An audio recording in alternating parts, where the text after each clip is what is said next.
to the 24th Annual National IATEFL Ukraine Conference. For those who don't know me, I'm Svetlana Andriyanova, President IATEFL Ukraine. The name of this year's conference is The Confident and Competent Teacher Supporting Educational Reform. And for me personally, they're not just words. They have very deep meaning in them, and I will try to explain you why. A couple of months ago, my granddaughter asked me, "Granny, do you know that now in Ukraine, we also have a law on protecting pets?" And then she added, "But Granny, how can this law really help animals? Cats and dogs, they can't speak our language. They can't come to the police and say, 'My owner has thrown me out of the home.'" You can ask me why I told you about it. It's critical thinking. In a year, my daughter starts school, and I do personally care how she will be taught and what skills will be developed. Conferences, and especially summer and winter schools organized by IATEFL Ukraine with the support of the British Council over the last 3 years, were aimed at educating and training participants on how to develop 21st century skills in their pupils. And I'm personally interested in enlarging the number of such teachers. And I'm happy that our organization can do it. You see, the new generation who starts searching the internet straight from their friends, this is my personal opinion, can find the information even without our help, the help of teachers. But there are so many resources, there are so many sources of this information. And who will advise them for these school children which sources are reliable and which ones are harmful? The answer is understandable. Confident and competent teacher who then becomes an advisor, mentor, facilitator, and moderator for these school children in the process of their gaining knowledge. You see, with all my respect to teachers of other subjects, we, teachers of English, are not just teachers of the subject. I would say we teach the world. Let's speak about life. This is what I was asked when I was a school teacher. And we did it in English. Just think of any topic, and we teachers of English deal with it at our classes or extracurriculum activities, and in a variety of ways and forms. Please, look at the conference program. It gives you the idea of this variety of ways and forms to teach English. You'll have a possibility to listen to your colleagues, sharing their experience, and maybe you will look at the way you personally teach from a different angle. Use this conference to widen the horizons of your profession as an opportunity to step out of your daily routine into the wider circles of the ELT community. And let's do it together. Now it's time to express our gratitude. On behalf of IATEFL Ukraine, I would like to express our gratitude to the hosts, and namely to the rector of Kyiv National University of Trade and Economics, Anatoly Mazaraki. You have a very well-run institution and very professional staff. Here I mean the team of the Foreign Philology and Translation Department, and personally, Alva Ladigina and Lyubov Kolet.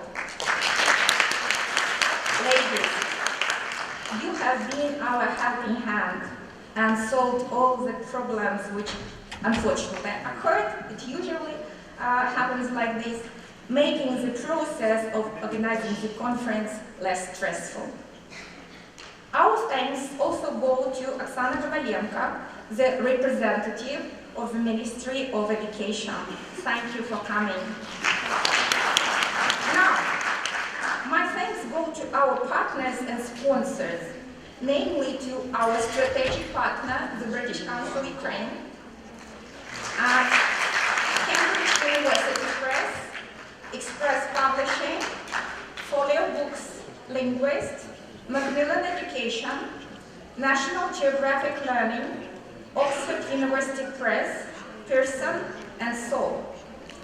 And now this year, our program is a little bit different, because here, if you find pages with the title "Thank You," you will find detailed information on all the sponsorship which was given to our organization by our sponsors. And the last, but not the least, it's my team. I'm proud to say that it's a real team of supporters, and this time I could really feel it. For some time I was not feeling well, and the conference preparation process didn't stop for a moment. And you can see the result.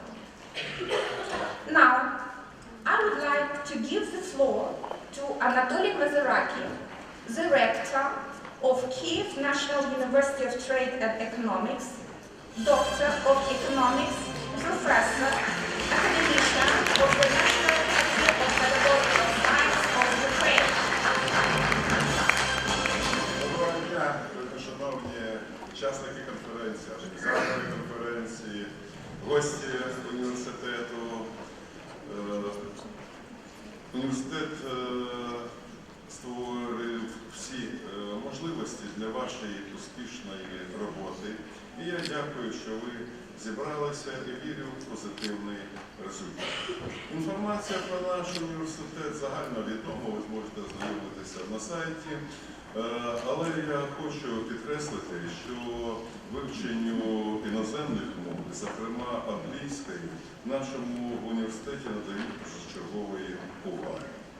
У навчальних планах мінімум 36 кредитів на бакалаврських програмах – це іноземні мови, звичайно, переважає англійська.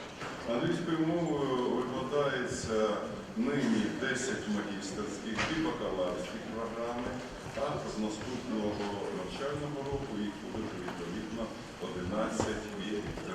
Таким чином, сумарно 14 програм. Запровадження англомовних програм призвело до того результату, що нині в університет приїжджають студенти з інших країн проходити навчання на англійській мові, не кажучи вже про мобільність по європейських проєктах. Особливістю діяльності наших кафедр є те, що вже протягом останніх 30 років взято курс на викладання англійської мови спеціальності. Тому, якщо подивитися видання, а по кожному курсу видається підручник, посібник, ви побачите, що спеціалізація присутня, ну і так будемо рухатися далі. Наші кафедри, ректорат прагне створити сучасні умови для роботи, тобто сучасні лінгофонні кабінети.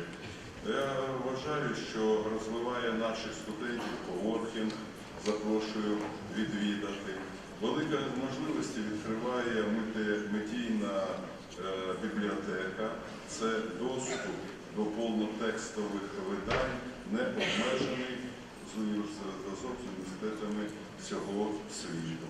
Ну і також розвиває здібності наших студентів смарт-бібліотека, де вже дещо все вже в креативі і віртуальній реальності. Я бажаю вам успішної роботи, я бажаю вам гарної весни. Дякую за увагу. Thank you very much. And now the floor is given to Oksana Kovalenko, Chief Specialist of the Department of General Secondary and Preschool Education.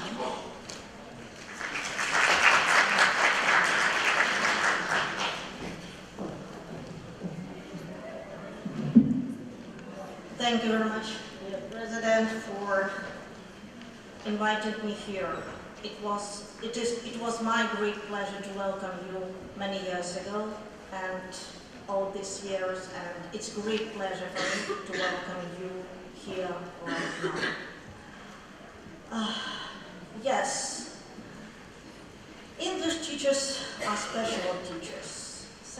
Certainly, we are special because we can communicate with the whole world. We are special because we can teach our students to communicate with the whole world. And we are special because we decided to communicate with the whole world a long time ago when we entered to the university. That's why I would like to thank you who came here, who decided to leave their families for these 2 days and to dedicate 2 days for teaching, for learning, for communication. I would like to thank you, British Council, certainly. It is not only a strategic partner for IATEFL here, but it's a real strategic partner for the Ministry of Education and Science.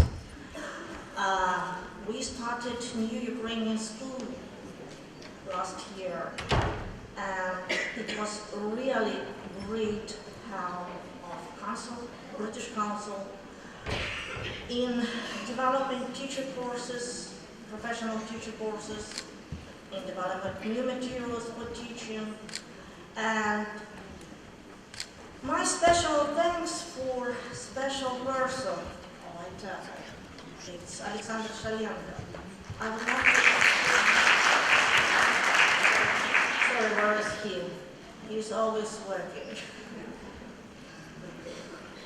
I would like to thank you for his great contribution in cooperation with the Ministry of Education and Science, in developing new teaching materials, in conducting teacher training courses. I would like to thank you for him for everything he did for Ukrainian and English teachers.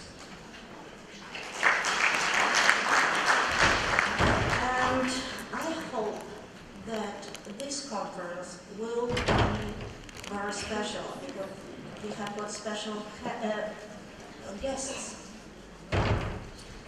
We have got Jeremy Harvard and other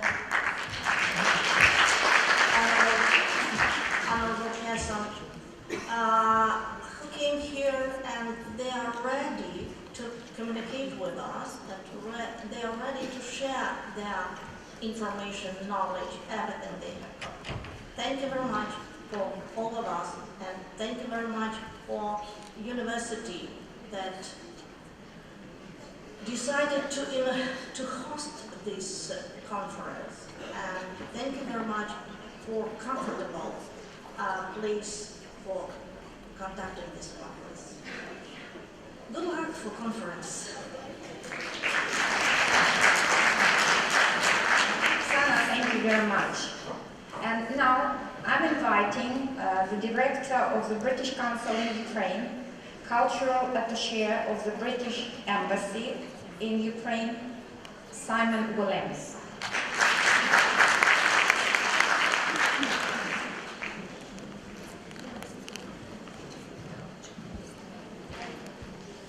Svetlana, thank you.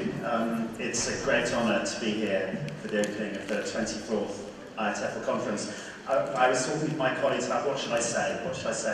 We decided we should do a bit of a report, like a sort of school report to you, some of our main customers, some of our main stakeholders, and what the British Council's done over the last year. And we'll accept your marks and your criticism throughout the conference as we do so. But we wanted to say a bit about what we've done because 2018 marked the end of a cycle of activity that the British Council started in the aftermath of the Revolution of Dignity.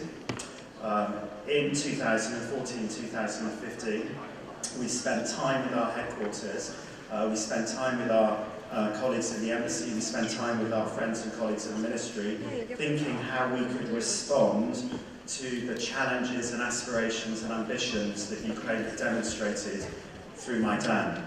And we launched a number of programs, not just in English, but I'll focus on the English ones, that we felt would take relevant UK experience, relevant international experience in terms of English, and help and work with our partners here to realise those ambitions. So our big programme in English, one of our main big programmes was English for Universities. It's a 3-year programme, it's just finished, just been evaluated, working with 32 universities across all of Ukraine, looking to improve English language teaching within universities, also English medium teaching in universities. We trained about 3,000 ESP and EMI teachers under that, who they went on to disseminate that training to about 7,000 university teachers. We're really proud of that project, we're really proud of what we've achieved with our partners. What's really exciting is that the Minister, Lydia Mihailova, has now asked us to work with her colleagues and her officials to help develop a new national policy for English in higher education, which we hope will be developed and then rolled out more widely across the sector. As Oksana kindly said, we've also worked on preparations for and then the rollout and launch of the new Ukrainian school initiative. Last year we trained about 200 change agents, and I know some of them are here in the hall, who went on to train 17,000 early years teachers of English across all of Ukraine. Now, that number, 17,000, has gone in the British Council's corporate report, it's gone in the British Foreign Ministry's review of the British Council last year, because it's such an amazing figure. Now, we didn't directly train the 17,000, but we worked with some amazing change agents who did. And that enables teachers, and again, I hope some of you may be here, to be ready for the new demands and the new opportunities of the new Ukrainian school programme. And we've also, in the last year, worked to establish resource centres in 20 schools in the east, in government-controlled Donetsk regions, where we established after-school clubs, but also within school clubs, within schools, where teachers had access to modern materials, modern methodology, modern training, to both improve the teaching within the programme, but also to work with their student communities in after-school activities. And I think that's really recognising the value and power of English. As Oksana said, if you know English, you have access to the world. You have access to information from all over the world. For many Ukrainians, many young Ukrainians in parts of Ukraine, they may not be getting a wide view of the world through the information they get through TV, through internet, through local media, or media from other countries. And therefore having English is really important to give young people that chance to make their own minds up about the world.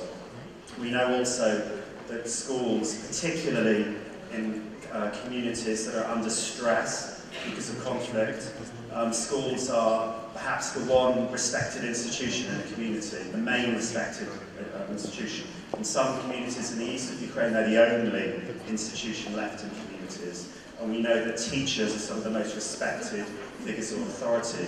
That places a great opportunity, but a great obligation on you and on us working with you to see how we can use that educational input, developmental input to help young people rise to the challenges and face up to the difficult challenges of where they are.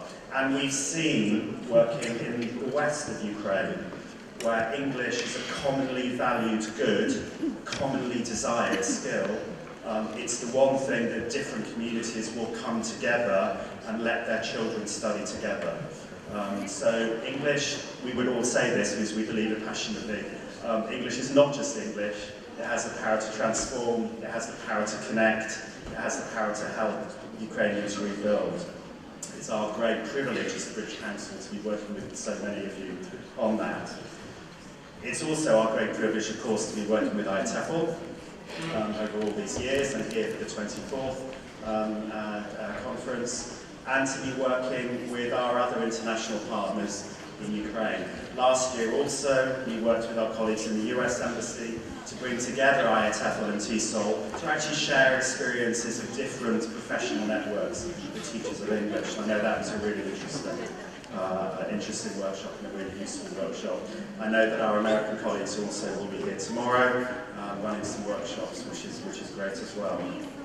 So 4 years on from the launch of our new programs, we're at an interesting stage. We've evaluated them, we've got some great results out of them. We're having some really inspiring conversations with the Ministry about how we might embed some of that learning more sustainably. And we can see new directions that we want to move into as the British Council, working with you here. So you are a really important target audience, to use a marketing term. You are really important consumers and customers, our research demographic that we want to talk with you, want to find out from you and from your institutions how we can work with you. I know you will find the next 2 days stimulating, exciting, fun, I hope as well. We'd like to thank the University for hosting these amazing resources here and for hosting, and our colleagues at IATEFL. So thank you very much for inviting me. Thank you very much. Thank you very much for enabling the British Council to carry on, to be your strategic partner. It's a great privilege for us, and I know the conference will be a great success. It's now my even greater privilege to introduce our keynote speaker. Now, my colleagues have said that actually our keynote speaker hardly needs an introduction because he's a household name, or more they said a classroom name. Not a household name, but a classroom name. For most English teachers around the world. He's a well-known ELT author and trainer. And every time colleagues have been talking to me about Jeremy, they say he's a guru. He's a guru. He's an ELT guru. So I was saying to our ambassadors, we've got Jeremy, an ELT guru who's coming to the conference. He's inspired countless teachers through his seminars and his trainings and his publications. He's worked all around the world. He was telling some of us his amazing stories last night.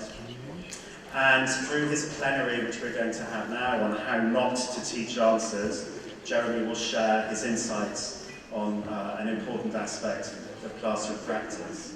And for some of you later on today, he'll also be singing and teaching you all around songs and music in Shakespeare with his guitar, so that will be amazing. So, I will stop, because it's now time to get a much more important person on the stage, and I'd like to welcome and thank Jeremy. Jeremy.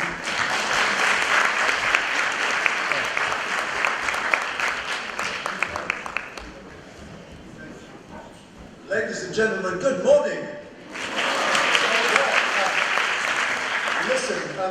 Listen, this is really exciting for me. I arrived for the first time in my life in Ukraine on Wednesday evening, and I had the most wonderful, action-packed day yesterday, thanks to the British Council, Simon and Natalia and everyone. Thank you so much for the welcome you've given me, and more important, for making it possible for me to visit this amazing country. What a fantastic. And much more than that, I'm phenomenally pleased and proud and honoured to be speaking at the 24th IATEFL convention. Just to give you some idea of my own background, the first IATEFL conference I ever went to was in the city of Oxford in the United Kingdom in 1977. My IATEFL membership number is 67, which is kind of shows that it's amazing I'm still standing up, really. And it's also an enormous honour, by the way, for me to be speaking at a conference which also has as one of its speakers the past president of the international IATEFL, Marjorie Rosenberg, who has been, I don't know where she is, are you with Marjorie? I'll see if you're here. You may not be here at this particular moment, but she was our president for IATEFL UK, and it's a massive privilege to be here with her. Because for me, IATEFL has been my international family for as long as I've been in the profession. And to speak at IATEFL Ukraine, wow. Congratulations on the work you, Svetlana, and everyone in IATEFL does. Congratulations. Now, you talk about confident teachers. This is about making teachers confident, about making teachers forward-looking, about making teachers, what shall we say, speedboats. And in case you have no idea what that means, I will explain it later on. To be a teacher of English in 2019, and Simon, you spoke about this, is to be much more than a teacher of English. You spoke about this. It's to be something else entirely. Or, rather, to be a teacher of English, but more. And in my rather long teaching lifetime, I'm faced with an existential problem, a personal existential problem, which was with me when I very first started teaching in about 1923 and has been with me ever since. And to explain what it's all about, and to explain what this talk is all about, I'd like to introduce you to this movie. Have you seen this movie? Yeah. Hands up if you've seen it. So quite a lot of us, but quite a lot of you haven't. In case you haven't, this movie is an American movie which tells a story that I did not know about before, and most people didn't know. That's why it's called Hidden. And it tells the story that the American space program, and yes, I know the American space program, the Soviet space program, always in conflict, and who's going to be number one, and blah, blah, blah, blah, blah. But whether it was the Soviet Union or America or anybody else, the great and extraordinary achievements of those days, the 1960s, were inspiring for anyone who was around. Now, it turned out that one of the reasons the Americans were able to send men into space and into the moon was because of women of color in the National Aeronautical Space Agency. They were called computers. Why? Because they were all mathematicians, and they did the mathematical calculations that allowed the Americans to have confidence that they could send men into space, but much more importantly, bring them back again. Now, there were people in Ukraine, in Russia, in the whole of the Russian Empire, who were doing the same thing, the Soviet Empire, whatever you want to call it, doing the same thing.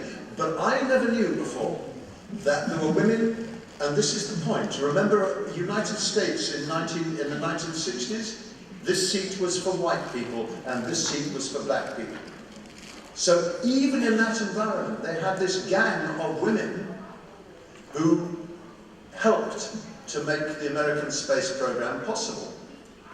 And they were mathematicians. So this is a very clever title, the movie, because it says hidden figures, because the figures, the women, were hidden because nobody knew about them in those days. And of course it's also very clever because it's about figures like mathematical figures, calculations.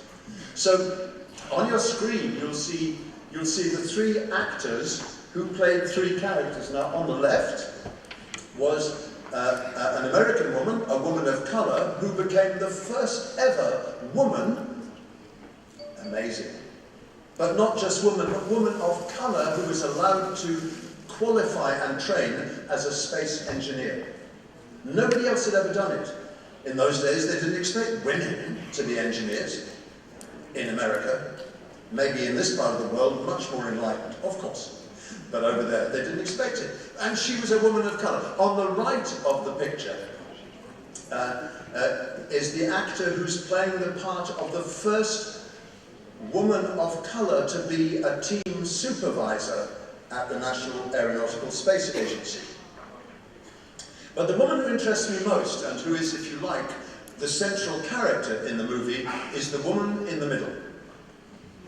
And it turns out that in real life her name was, and is, Katherine Johnson.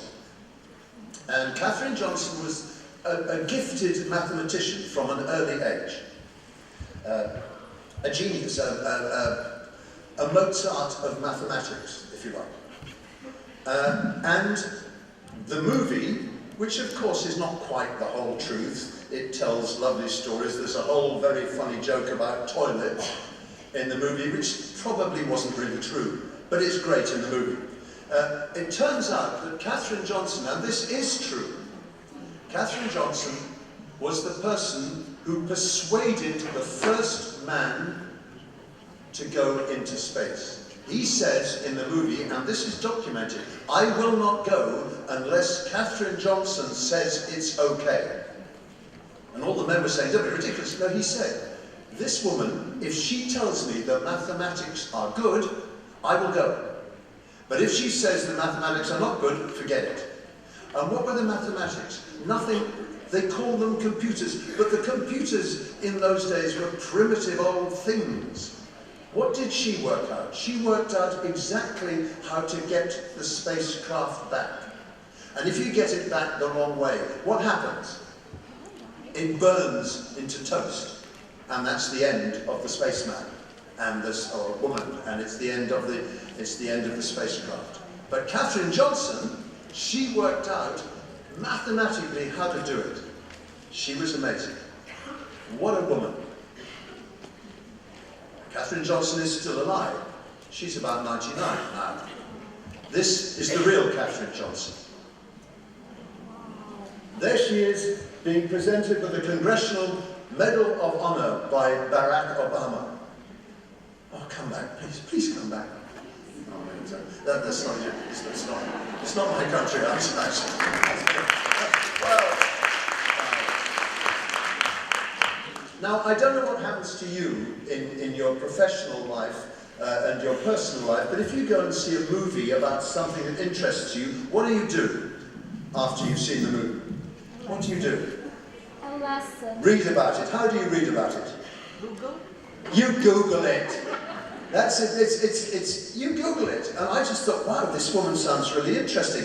I wonder if the movie was true. It was great fun, but is it true? How much of an exaggeration is it? So I went and Googled Katherine Johnson and found out a lot about her.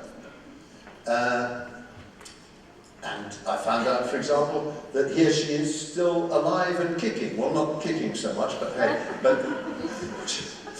but certainly still alive. And I went searching around.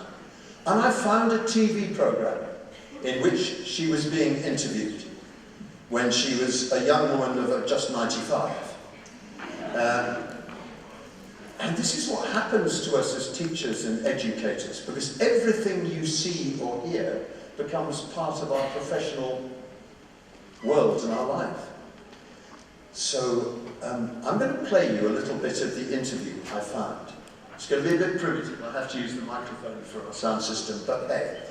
And let's see, and by the way, don't panic if you find her a little difficult to plug into, because when you hear someone's voice for the first time, sometimes it's difficult. Don't worry, because we'll just have a listen to this. Now, so she's being interviewed on this program about her life as one of the most famous American mathematicians. But in the course of the interview, as you'll see, the interviewer says to her, "Now, I know you have some strong views about education.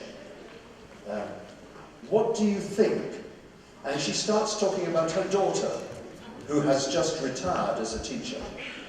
And they start talking about teaching. And this is what she says. Let us pray. I never have taught answers. I teach you what the problem is, how to attack it. If you attack it properly, you will get the answer. Which is, in some respects, we've had this conversation about standards of learning tests and the sort of the teaching to the test and the big concerns that teachers have about this. Well, the attitude of my daughter, who was one of them who was teaching West, said that they taught only to the test. She said, so there's a lot of material out there that's not being taught because it's not on the test. Well, that's unfair to the student, it's unfair to the teacher, that they are being taught that way. So I think it's important that you learn the background of what you're working on and how to do it. And you get the right answer. If you don't get it the first time, you'll get it the second time. But you don't arrive at it by teaching answers. And that's Catherine Johnson. Now, I said to you that I suffer from an existential crisis. And please don't worry, I'm not going to tell you about my personal life. But it's an existential teaching crisis. So let's have a little look at what she said. There were two things she said that fascinated me. And the first thing was the whole issue of tests. This is exactly what she said about tests. She said, her daughter said that teachers teach only to the test. So there's a lot of material out there that's not being taught because it's not on the test. She speaks American English. Okay, it's okay. That was a joke, but not very good.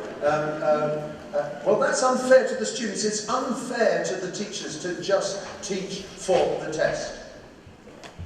But we have a problem. All my life, I've been a teacher of English, and my students have taken tests.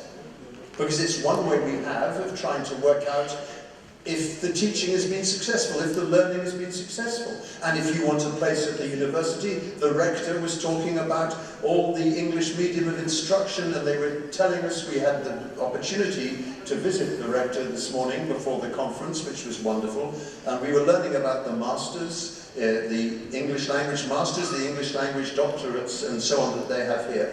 And how do you get onto a program like that? How do you graduate from a program like that? Well, you take a test of some kind, and they're part of the life of teachers and students from the beginning of time.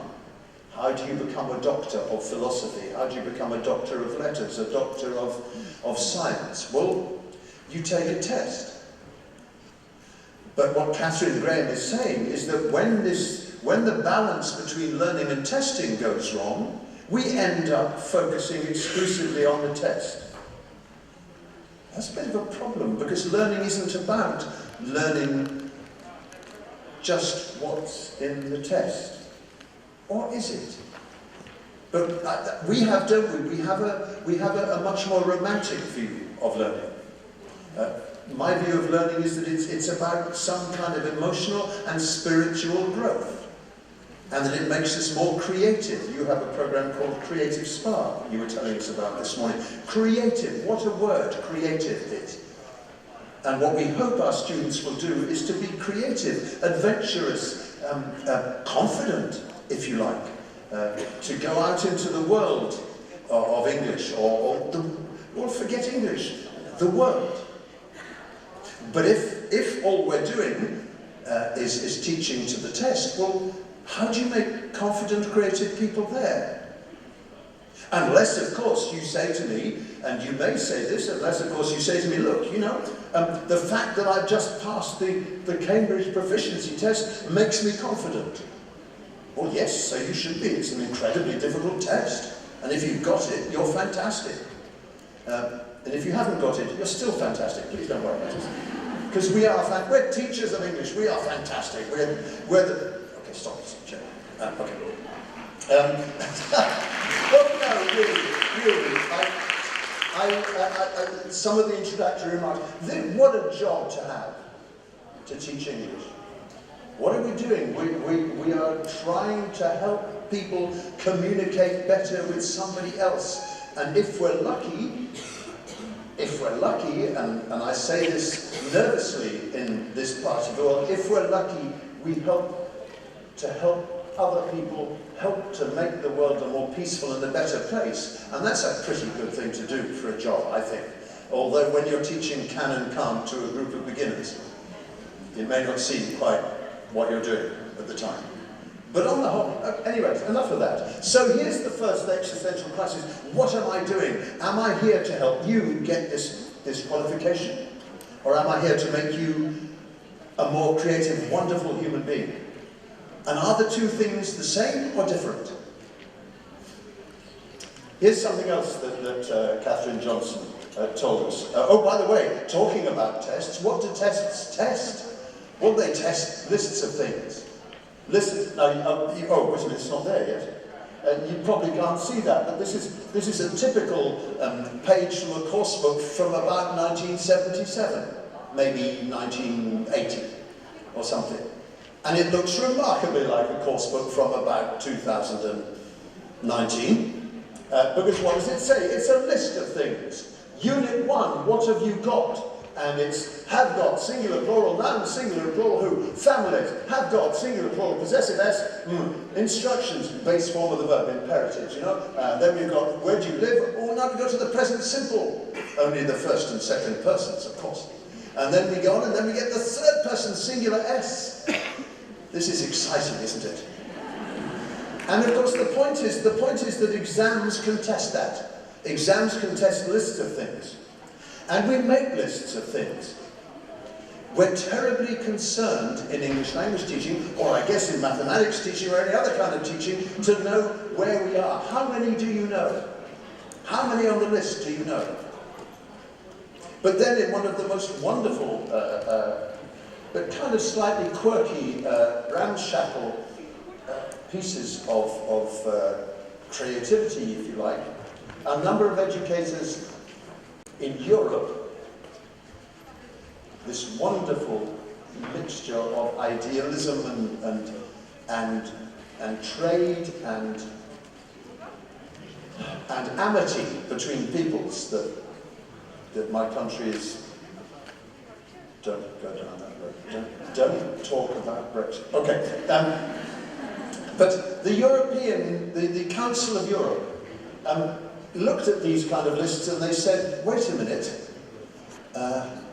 there's something slightly wrong here, because being able to use a language doesn't mean you know 93 of something. That's not what it is. Being able to use language means that you and me can have a conversation about anything we want when your English is good enough. You can tell me how to find the something, or we can talk about films or movies, or we can fall in love, or whatever it is. We can do all these things with a language. And the Council of Europe said, so when you say that you know English because you know 93 structures, that can't be right. So they came up with, what was their answer to this? The Common European Framework of Reference. And the beauty of it, and it is beautiful, but a bit chaotic, and you know, the beauty of it is they said, the way you find out how good your language is to see what you can do in language. Can you do this with language? Yes, you can? Well, then you're that. Can you do this? You can? Well, then you're that. And the original version of the CFR looked a bit like this. So if you're at level A2, I can express simple opinions or requirements in a familiar context. That's in listening. But I can complete forms and write. So what the Council of Europe tried to say is instead of saying, you know the present simple, well done, sir, what it actually says is, you can do this. And the beauty of it, the dream of it, was that you don't need the teacher or an exam to tell you what you can do. All I need to do is to give you this list written in Ukrainian, and you can then say how good you are in English. And you don't need me to tell you. You don't need an exam. You don't need a final test. You don't need a Cambridge exam or any other kind of exam to do it. Isn't that brilliant? The dream of it was to make the knowledge of a language perfect for you. But of course, people then started using it as a new list to examine people by. And all the course books that we published started saying, this book is designed for the Common European Framework level C1 or B2, which kind of destroys the whole point of what this was, which was not to be a list.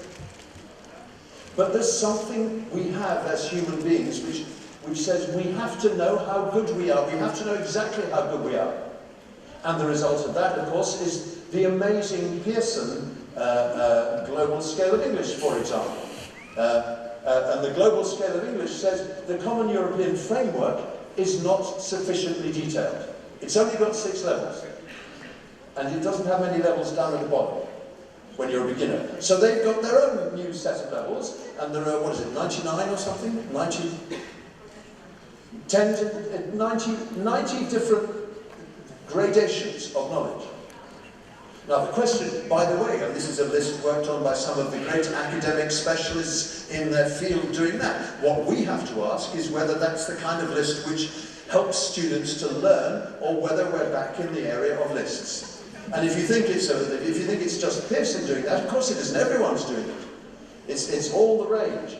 This is Cambridge lists of levels. So, existential crisis number 1. I'm a teacher of English.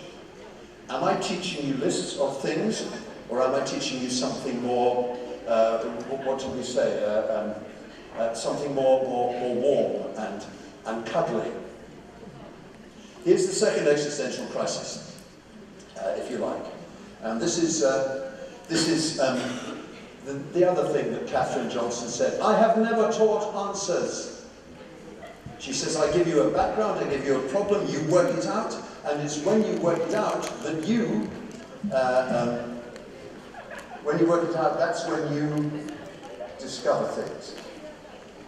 And so here's the second great educator's existential crisis. What is your role in the classroom? Is your role to teach people things? Or is your role to create provocations, if you like, to get students to learn things? What's your job? If someone says, what's your job? You say, I'm a teacher. What does that mean? Does teach mean, and you'll find this in dictionaries, to stand doing what I'm doing and tell you stuff, and then you learn it, and then I'm going to test you? Or does it mean something else? Is the job of the teacher to fill, this is the famous old phrase, to fill empty heads with knowledge? Or is it to make you a curious, hungry, thirsty individual who wants to learn? And the reason this is an existential crisis is that everyone in this room is a very special English learner.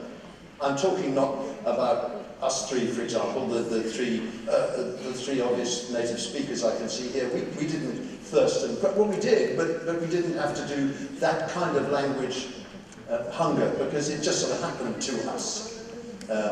But for most people who speak English as a second, third, or fourth language, and that's about 6 or 7 times as many people in the world as people like us, for most people who speak English as a second language successfully, like you do, B2, C1, C2 level. Well, you didn't learn English because your teacher taught you. You learned English because something your teacher did, or maybe your parents did, or something about you made you thirsty for it. And I dare say that many of you, for some reason, fell in love with the idea of English as a language. That doesn't mean you have to fall in love with England or America, but you fell in love with the language. Just as other people fall in love with music, or if they fall in love with something else. So this dilemma, this existential crisis, what is my job, is not new. Of course it's not new. People have been worrying about this since even before I started teaching. Well, a few thousand years before, to be honest. But the person I want to tell you about is a man called Ivan Illich. Have you ever heard of Ivan Illich? Anybody? Ivan Illich, anybody? What nationality do you think he was? Russian? No, he was Austrian, actually. So, well, I don't know. Nationality, what does it mean? Anyway, but Ivan Illich was a Catholic priest. And he was a radical educationist. And way back in about 1969, he and a group of other educational radicals met in the beautiful city of Cuernavaca in Mexico, the city of eternal spring, it's called. And they met there and they spent a few days getting really excited. And smoke poured out of the chimneys and they got really passionate, and we're going to do this and we're going to change everything. And Ivan Illich wrote a book about that meeting. Do you know what he called it? He called it, listen to the title, he called it De-Schooling Society. De-Schooling Society. And I've read the book. I don't know if I could find it anymore. It's somewhere in my flat, buried under all the other books. But the key quote for me is this. He says, learning is the human activity which least needs manipulation by others. Learning is the human activity which least needs manipulation by others. Most learning, you've got to really listen to this. Well, you don't have to. You can do what you want. You can dream or fall asleep. But I recommend that you listen to this. Most learning is not the result of instruction. Most learning is not the result of instruction. It is rather unhampered participation in a meaningful setting. Most learning is not the result of instruction. Here's the quote.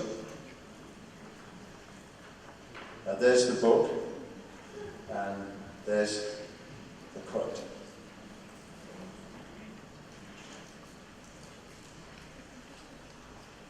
How do you feel about that? How does it make you feel? Great? Or nervous? Redundant? How do you feel? The problem about it is that it really unnerves me still. Because I understand exactly what he's saying. You learn because something's happening inside you, not because I'm doing something to you. It's what's happening inside you that makes you learn. And of course it's true that children learn all sorts of things. I was saying just now about us, the native speaker of a language, who we just seem to get the language almost accidentally, it seems. But guess what's happening? We're actually having unhampered participation in a meaningful setting, and we don't get that much instruction. Well, actually, if you look at the way that parents and adults talk to children, there's a lot of construction there, and you were talking about social constructivism, so let's talk about that afterwards. But a lot of what kids do is unhampered participation in a meaningful setting, and then suddenly you're a completely perfect speaker of Ukrainian or Russian or Spanish or whatever language it happens to be. But in a classroom, an awful lot of what we do in a classroom is to teach people the present simple, third person singular S. Or everybody's favourite, the present perfect. What's your which is your favourite grammar structure to hate? Love. The present perfect. The third conditional, hooray! This idea is not particularly new. I was talking yesterday with a group of teachers about this man called Sugata Mitra. And Sugata Mitra is an Indian scientist, computer scientist. Have you ever heard of him before? Hands up if you know who he is. A few of us. Have you ever heard of the hole in the wall experiment? Hands up. Okay, let me tell you very briefly about this man. This man is Indian, though he now works at the University of Newcastle. And in New Delhi, he put a computer in a wall at the height of children. So the adults, oh no thank you. So this was at the height of children, and he put it, this wasn't in a rich part of New Delhi, this was in just any old part of New Delhi. And he put this computer in the wall in New Delhi, and he left it there. What do you think happened?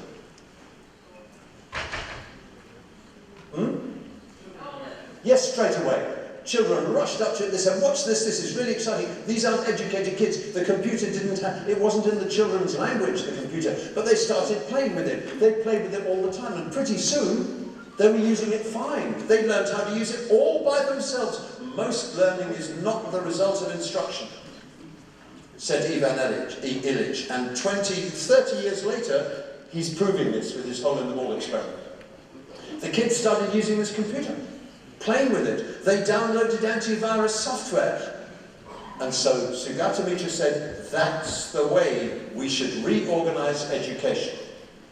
Because schools, can you hear Ivan Illich again? Schools are outdated. Actually, all you need to do is set children a good challenge and let them get on with it. And the beauty of living in, this was 1999, the beauty of living in 1991 is the internet. You can do anything you want. Because like me with Catherine Johnson, what can you do with everything? You can Google it. We know everything is there on Google. So you can say to children, forgive me for those of you who heard me, a few of us yesterday afternoon talking about this, you can say to children, why do men have moustaches and women don't? And all you have to do is put a group of 4 or 5 kids round a computer screen with internet connection and leave them to it. And they'll find out why it is. And probably better than I do. I know it's something to do with testosterone and hormones and all this kind of stuff, but I don't know, you know.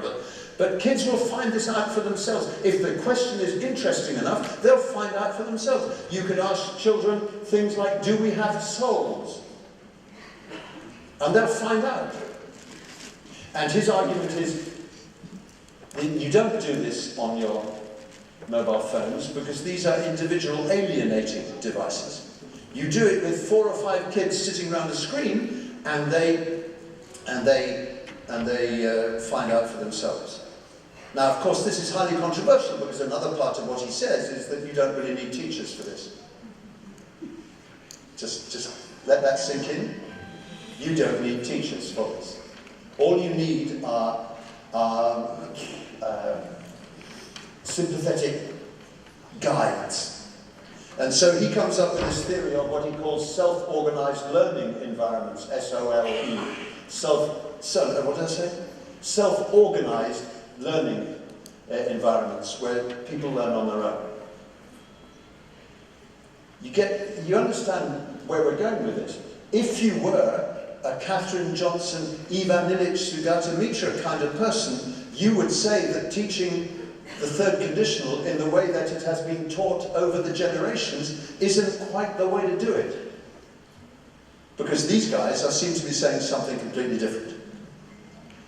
A newspaper of choice, although, as you can see from 2 references, for me and I suspect for 1 or 2 other people in this room, is a British newspaper called The Guardian, which actually isn't really a newspaper anymore at all. I haven't read the paper version. But you know, what did I do when I woke up this morning? I checked The Guardian. And what it said was, is Ukraine ready to elect a comedian as president? But you see, the real problem about foreign journalism, the real problem when newspapers talk about another country, is they only tell you a tiny little bit of the truth. And it took till Wednesday evening to find out that this candidate for the president isn't just a comedian. There's a whole lot more to him. But in Britain, the headline, because it's more exciting, is, am I getting off the point here? I think I'm getting a little bit off the point. Anyway, so I read The Guardian, and this report took my attention. No grades, no timetable. The Berlin school turns teaching upside down. And it tells you, I don't know if you can read this, about Anton Oberländer. And Anton Oberländer went to the German rail network, and he managed to get the German rail network to give him and his colleagues free rail tickets all around the southwest of England for their holidays. And they were so impressed with him that they invited him back to give a talk to the rail network company to show how to do it. And Anton is 14 years old. And what have they done with Anton in school?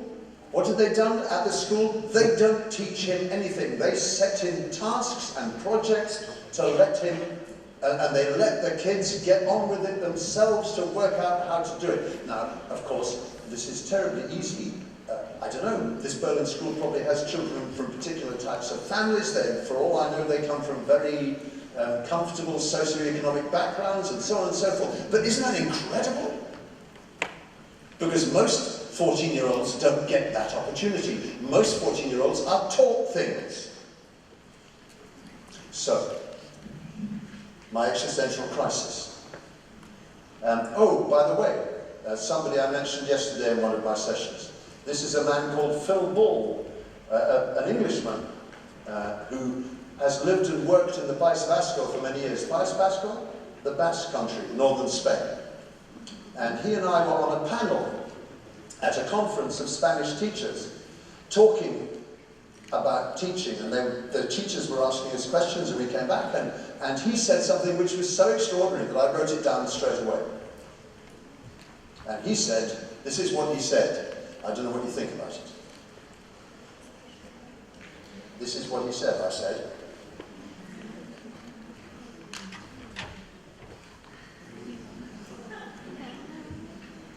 And his argument, of course, this man believes passionately in CLIL, content and language integrated learning, using content as the main driver of learning. But you could narrow this down and say, if I give you the right kind of task, the right kind of interest and engagement to do something like Anton Oberländer at that school, you will do it. The existential crisis that I've been talking about in such detail, well, it's summed up. It was summed up for me in this place. Now, you can't possibly know which place that is, but you might be able to see a flag there. Do you know which national flag that is? It's Mexico. And Mexico's flag is amazing. It's got, in the middle of it, it's got an eagle sitting on a cactus with a snake in its claw. Which, I'm sorry, I mean, the Ukrainian flag is beautiful and it fills me with love and everything, but you don't have an eagle, okay? And you don't have a snake. And some other time I'll tell you why they have an eagle sitting on a cactus with a snake, but that's another story. Okay, now, I took this rather bad photo in November 2018 in my favorite Mexican city, which is a city called Oaxaca, spelled O-A-X-A-C-A. So most Americans call it Oaxaca, but it's Oaxaca, it's the name of the city. And the thing about Oaxaca is the capital city of the state of Oaxaca, where the teachers are really angry. And why are the teachers angry? Because the state governor, they think, they don't like him. Because they say that he doesn't invest state money in education, that teachers aren't paid properly, that the whole of teaching is a system of patronage, and so on and so forth and so forth. So what do? They occupy the beautiful city centre square, which is one of the most... Normally you can sit there drinking a beer, watching the wonderful women walk past with all the beautiful pottery on their heads and the beautiful indigenous costumes that everyone wears and this beautiful atmosphere. But no, the place is full of tents, a tent city of really angry teachers. And they're there for weeks and weeks and weeks, and then some of the police turn up and stuff goes wrong. So when I was there in November 2018, the square was full of angry teachers. Mostly asleep, but they were angry asleep. And they had little posters everywhere. They had posters all over, so they'd written up little posters. Hands up if you speak Spanish. Anybody speak Spanish? So you'll understand this. I couldn't resist this, taking a picture of this.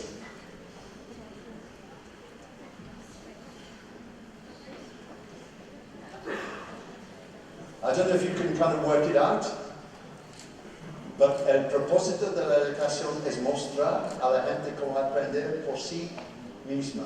The whole point of education is to teach people how to learn for themselves.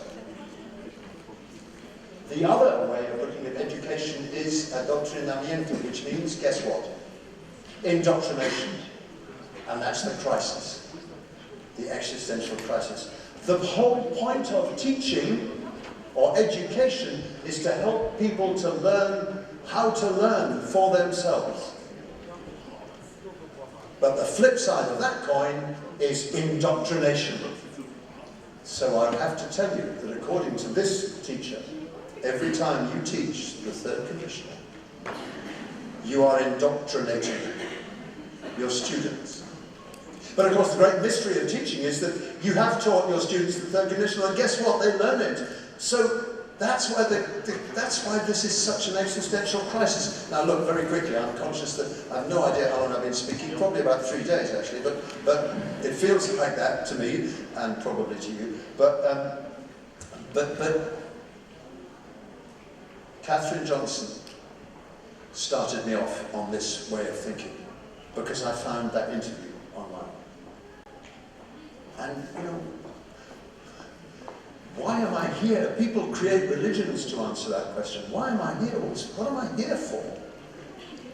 Am I here to help you to learn how to learn? Or am I here to indoctrinate you? Of course, there's a flip side. There's another side. And indoctrination is probably a bit strong, isn't it? I mean, it's a bit over the top. It's a bit of an exaggeration, isn't it? This is a picture of my sitting room, a part of my sitting room. As you can see, I rather like guitars, but I haven't got enough yet. Well, come on, you've got quite a lot of shoes. I have guitar. Anyway, so, and the one in the front, that little one, I've got that with me here, which is strong. Anyway, so how do you learn the guitar? Well, you can go to guitar. Hands up if you play the guitar. A few of us, the good people. Sorry. So the rest of you who don't play the guitar, what's the best way to learn the guitar? Just take it and try it. Would you prefer to take it and try it, or find yourself a teacher? Just a little experiment. So the thing you can do with guitars is you can tune the strings differently. So a normal tuning for a guitar is E, A, D, G, B, E. Got that? But if you want to get a particularly nice sound, you tune the strings differently into something called dad-gad, which obviously means that the strings are tuned to D-A-D, G-A-D. And it gives the guitar a particularly nice sound. And in my Shakespeare show this evening, I'll be starting away in standard tuning, and then I'll change into dad-gad. Would you like to learn how to play dad-gad? Of course you would. So, you would. Okay, just say you would. Yes, good. Right. Okay, so I'm not going to teach you how to play dad-gad, because you don't need me. I'm your guitar teacher, but you don't need me, because the whole point of education is to teach students how to learn for themselves. And where can you learn how to play the guitar? Google, or specifically YouTube. So I'm going to say, we're all here, the people here who don't play the guitar, would you like to learn on YouTube how to play in dad-gad? The answer is yes, you would. Here we go. Let's do it. Let's do it. Okay, hold on. Oh, come back. Something should happen. But actually nothing's happening. You sort of, look at it, it's sort of going pop, pop, pop, pop, pop. I'll try one more time. Oh yes, here we go. Okay. So I'll do the inside scale first.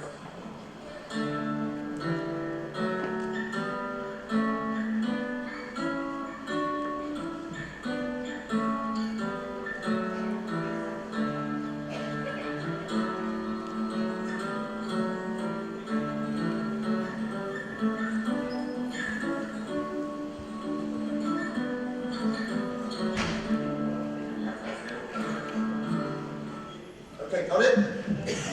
You can watch that, can't you? You just learn how to play the guitar. It's easy.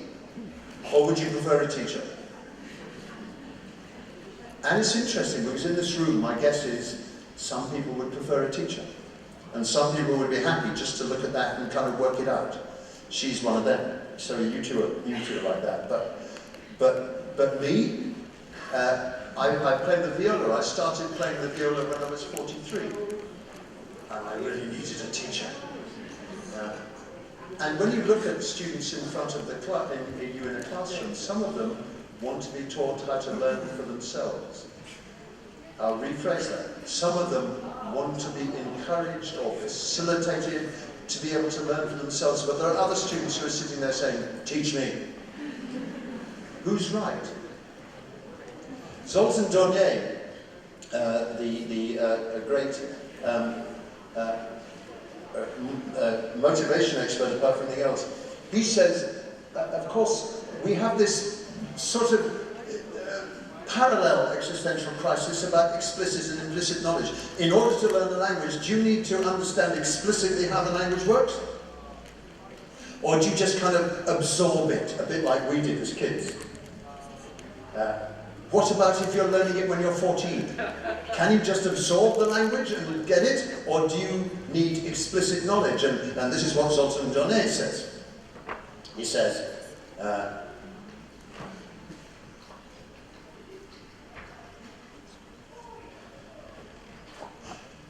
because it is true, some people just seem to absorb languages. But there aren't many of them in my groups. Many of the students in my groups need more help. They can't just watch a video of someone playing the guitar and say, I can do it. I can try that. They need someone to say, you hold it like this. There are 6 strings. Put your finger here. Or something. Michael Swan. Do you know who Michael Swan is? Yeah. Yeah, Practical English Usage. How many people have got a copy of Practical English Usage? Yes, so have I. All editions. It's fantastic. Really good stuff. Michael Swan says, well, you can read it.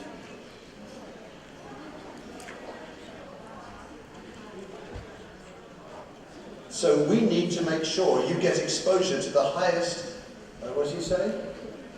The highest priority language forms, which means the present simple, or the third condition, or the something.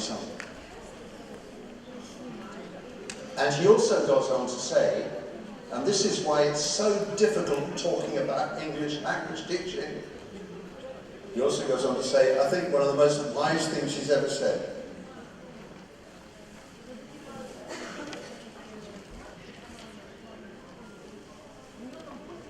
There are no miracle methods waiting to be discovered. We've been doing this for thousands of years. We're not more intelligent than they were 1,000 years ago. We've had different experiences and we have different contexts, but you know, those guys were those men and women were pretty smart too. There isn't a miracle method waiting to be discovered, and when you come across someone from this stage saying, I have a miracle method here, it will change your life, my instant reaction to that is, not so sure about that. There's a guy called Hugh Deller. Have you ever come across Hugh Deller? Yeah, he's been in Ukraine, right? Of course he has. He's been everywhere. And he and Andrew Walkley wrote a book called Teaching English Lexically, which, anyway, but that's for another day. But it's an exciting book and it's full of passion. If you've seen Hugh speak, you'll know that Hugh is also full of passion. You've seen Hugh speak.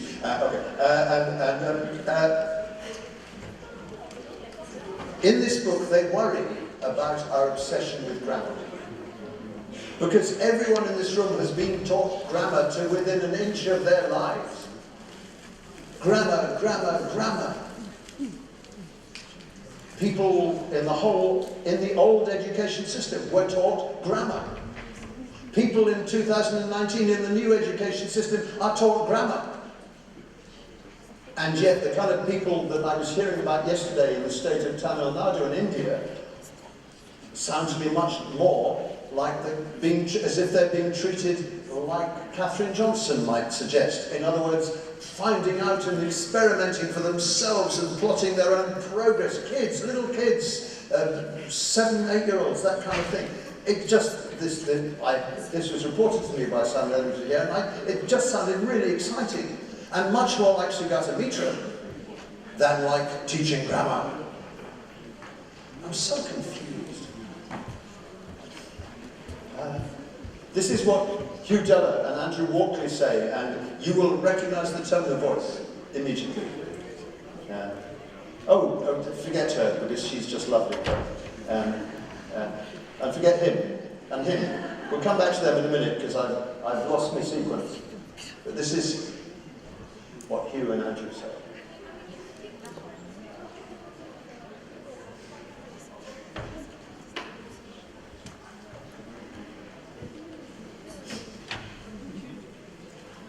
We spent hours of our lives teaching the same 20 or 30 structures. How on earth do people learn English?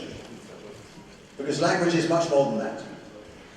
Language is much richer, it's more creative, it's more organic and everything else like that. Maybe, remember Phil Ball?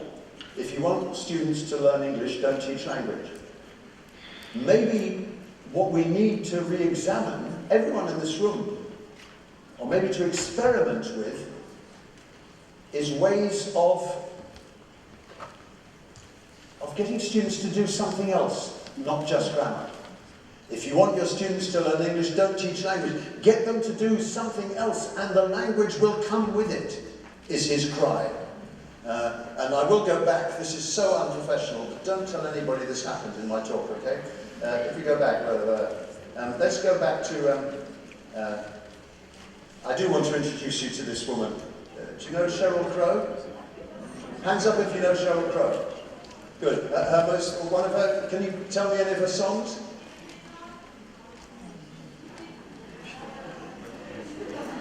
Or every day is a winding road, I get a little bit closer. That was somebody else. Anyway, she's a country and western singer, and if you want to understand anything about life, there is only one place to go, and that is country and western music. Because they know everything, people who write country and western songs. And she was visiting London, and she was sitting in a hotel room eating an apple, and they gave her a little mini interview. And they said to her, "What have you sacrificed for your art? What have you sacrificed for your art?" What do you think her reply was? "My love life. I think whatever you give your attention to is what thrives. Whatever you give your attention to is what thrives." Here's the quote. You can just see it above the flags.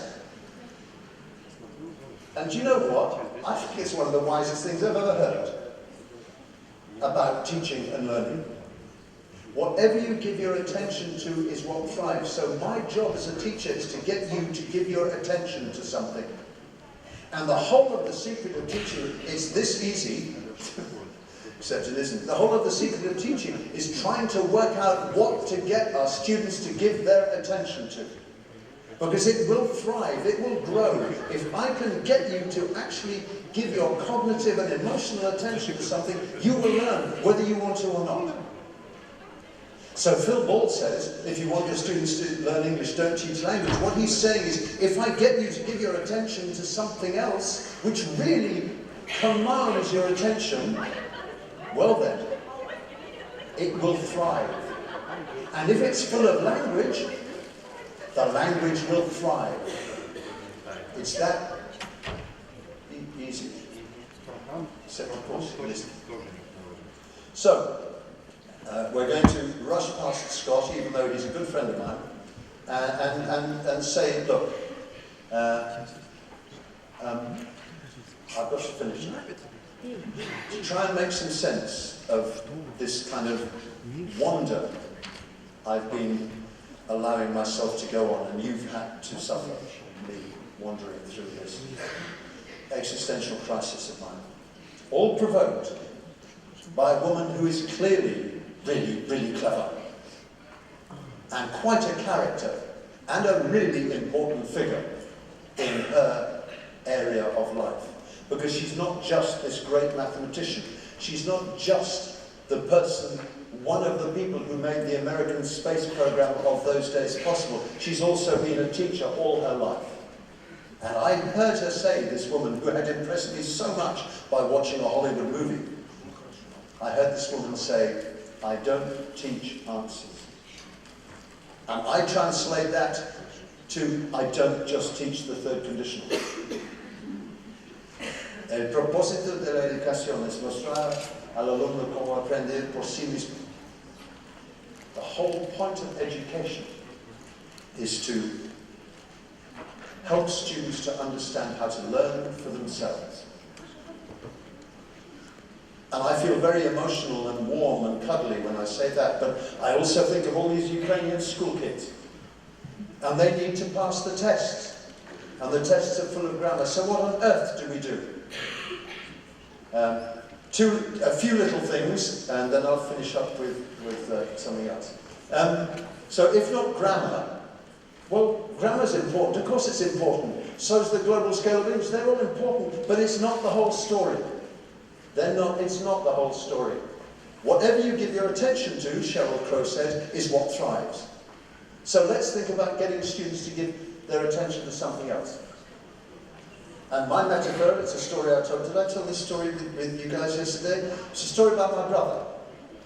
And my brother, he's younger than me. He's much more good looking, and he's actually much nicer as well, and I hate him. But, so my brother has been a teacher of English for many years, and his expertise is teaching very advanced English. Cambridge proficiency, that's his forte. And he is renowned, he has been renowned as a wonderful teacher of advanced English, English, obviously. And but for reasons of health, which that's for another day, he can't teach at the moment. So he and his now wife went off to southern Spain. They left England and went to southern Spain to get a bit of sunshine during the English winter. Unfortunately, it snowed. But anyway, but that's what they did, and they have a camper van. And I rang him up when he was in Spain, and I said, "Hi, Philip, how are you?" He said, "Fine." I said, "How's your Spanish coming on?" Because he doesn't speak Spanish. He said, "Oh, it's great," he said. He said, "It's fantastic. I found out that if I want a glass of wine, I ask someone how to say, 'Can you give me a glass of wine in Spanish?' And then I ask for a glass of wine in Spanish, and they give me a glass of wine, and I've learnt it." I said, "Yes. Yeah, and?" And then he realised he just said something really, really silly. He's been a teacher for years. And he'd just come up with this great new insight. And what is the insight? The insight is just so obvious it doesn't bear thinking about. If you need to do something, you'll do it. Whatever you give your attention to is what thrives. And if your attention is obsessed with having a beautiful glass of red wine, you will find a way of getting a beautiful glass of red wine, or whatever it is, or having some maternity advice, or finding out why your car doesn't work, or finding how to get from, I don't know, from Kiev to Odessa. I don't know what it is. Whatever it is, if you need it enough, you will get it. And that links straight back into what Phil Ball was saying. If you want your students to learn English, don't teach language, get them to need something. And if they need it, they will give their attention to it. And if they give their attention to it, it will thrive. Students need to understand the purpose of something. I know that the average Ukrainian teacher understands that education means sitting in classrooms for hours and hours and hours, and the teacher will teach you grammar. But I had a wonderful little role play with some teachers at the British Council Centre yesterday, and one of the role plays, which made me laugh a lot, is they asked me to pretend to teach them, and then they started behaving as they said teenagers behave. So one of them sort of jumped up and said, "I've got to go to the toilet." Another said, "Teacher, can I have a selfie?" And another one started doing, and they were all misbehaving. They were really awful. You give them a job, they're really awful. But of course, so we discussed it. And why does that happen? Because most teenagers are really bored by sitting there being taught grammar. But if you give them the motivation to have a glass of wine, oh no, sorry. If you get them to do something where they can clearly see the purpose of what they're doing, then something else happens, and they're much less likely to get involved in all these distractionary activities. And finally,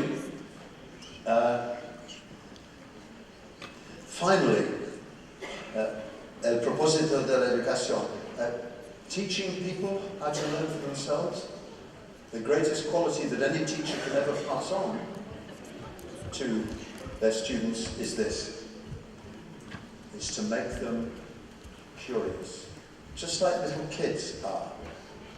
And again, to talk about what Simon was telling me yesterday about these kids in Tamil Nadu, they're not old enough to not be curious. That's what I heard in this story. Kids are curious. Of course they're curious. That's why young kids absorb information from everything, from what they're told, from what they see, from what they smell, from what they feel. It's magic when you watch the little kids doing that. And it's all still here. But life kind of squashes it down. Our job is to make students curious. Now, this is the end of my talk in 2 seconds. But this has all been very kind of, what's the British English expression? Very airy-fairy. Very kind of, bit hippie, man. Bit creative.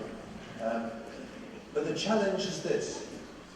For me as a teacher, for us as teachers, the challenge is to try and understand what someone like Catherine Graham is saying in a world where our students need to pass tests. The challenge is to somehow find ways of giving students purpose, whilst at the same time being sure that they do absorb the wretched third conditional. Because you need to be able to manipulate English grammar if you want to communicate. It's as simple as that. But just teaching it doesn't seem to work. Hugh and Andrew, bless them, I understand what they're talking about.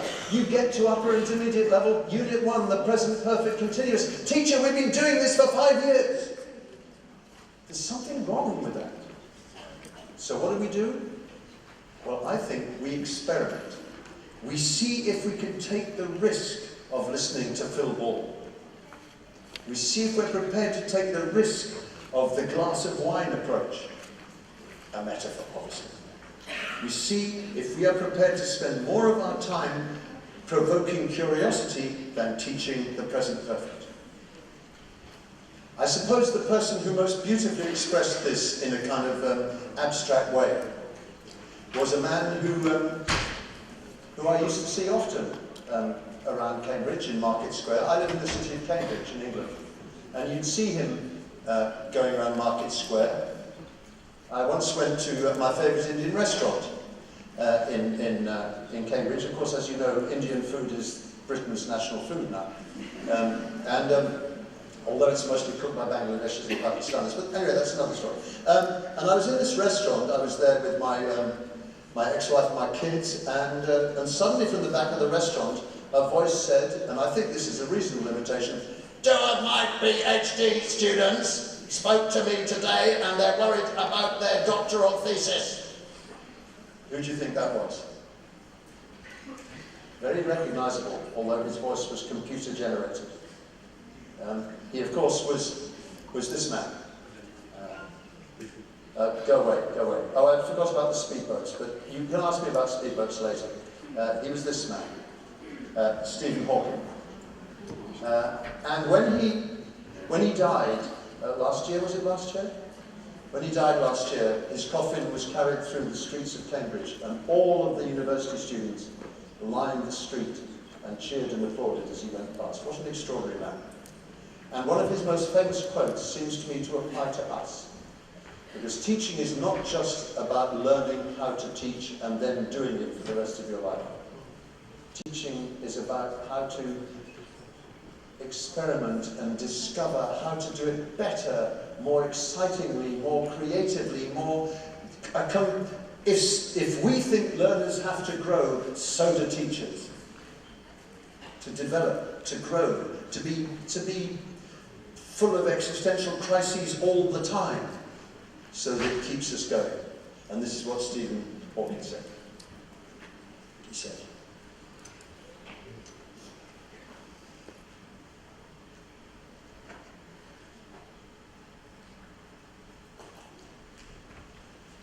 I think that works pretty well for teaching, really. Be curious. And Stephen Hawking's second commandment was, have a really great IATEFL conference. Thank you very much for listening.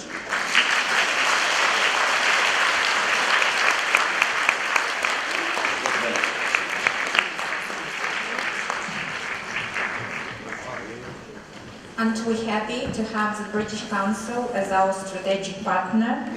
We definitely are. Thank you very much, Jeremy. Thank you very much. And it's a wow presentation. And if you have looked into your conference programs, you know that we have a chance to see Jeremy today 2 more times. Now, a little bit of announcements. In your conference bags, there is a leaflet, and in this leaflet it is written that you will be allowed access on the territory of the university only if you have conference badges. Don't forget to take them. Another announcement. We are grateful to our sponsors because you participants of the conference can have complimentary coffee or complimentary tea during lunch break. And as far as I understand, we have one more announcement. Where is Diana Vasilenko? Sorry. Then let's proceed with our conference. Just a short break, and then we have sessions. Bye.